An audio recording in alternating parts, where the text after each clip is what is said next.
This here is the all-new Jaguar XE.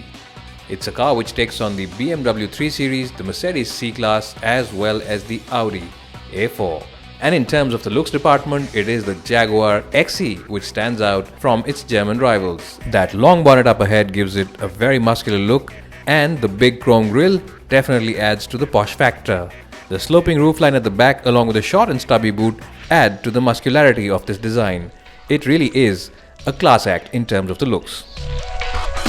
Well, sir, I'm inside the cabin of the Jaguar XE, and just like the exterior design, some elements have been borrowed from the much more expensive and much more legendary in status F-Type.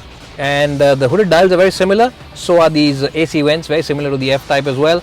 And the overall cabin ambience is not as exciting as the exterior is, but it is pretty sober and goes with the clientele who will be buying this car. Also, in terms of cabin quality, this car is at par with all its German rivals. It's not ahead of them, but it is at par. But that said, for additional drama, when you start this engine, you of course get this swivel wheel which comes out for the gearbox, and that is plenty of drama and adds to the sense of occasion inside this car.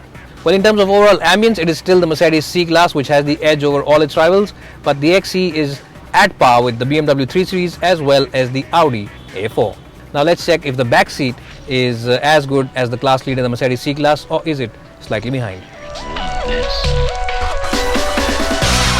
Well, sir, I'm in the back seat of the Jaguar XE, and I have adjusted the front seat according to my height, which for reference is 5'10", and as you can see, headroom is decent, but people who are about 6 feet or slightly taller than that might struggle over here because their head might brush against the roof. But that said, knee room is decent as well, and there's a little bit of place below the front seats where I can stretch my feet. But yes, it's not as opulent as the Mercedes C-Class in terms of leg room, and there's also a huge hump over here in the floor panel, which means that sitting 3 over here can be a bit of a struggle because whoever's sitting in the middle will really have to fight it out for sheer leg room with the other occupants. But that said, the seat comfort is excellent, support for your lower back is good, the backrest angle is very good, and support for the under thighs is very good as well.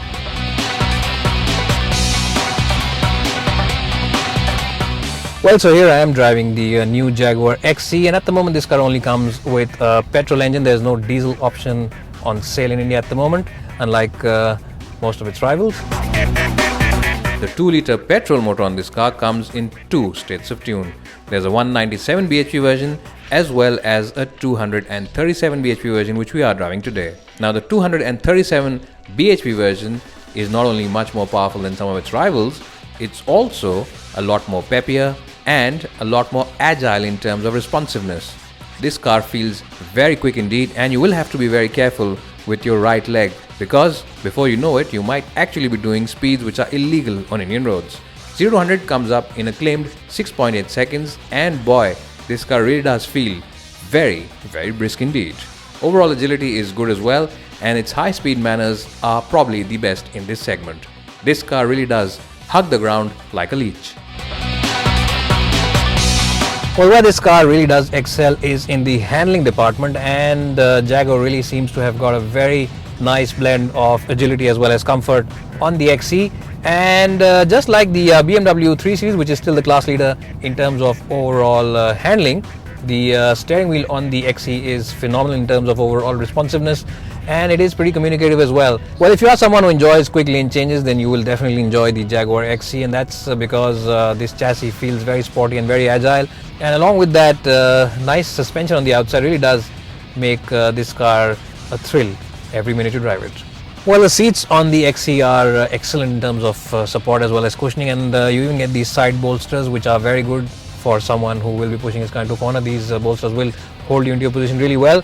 The other good point about this car, as I just mentioned, of course, is the gearbox. Now this, remember, is a 8-speed gearbox in this car, and it's one of the better gearboxes out there in the market at the moment.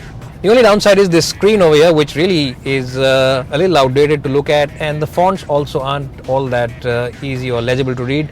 Well, you get a lot of modes to choose from. You get, of course, the dynamic mode over here. You also get normal as well as eco modes, and there's also a mode for the winter. So if you are someone who lives in a colder place in India, then maybe that winter mode should help you drive this car better in slippery conditions.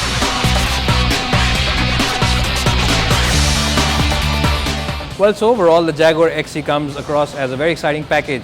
It looks really stylish on the outside, it has a decent cabin in terms of comfort as well as overall features, and it comes with a really punchy petrol motor. And in terms of overall driving pleasure, it is right up there with the BMW 3 Series. What all that means is that if you're in the market for an entry-level luxury saloon, then the Jaguar XE is definitely a better option than the established German rivals.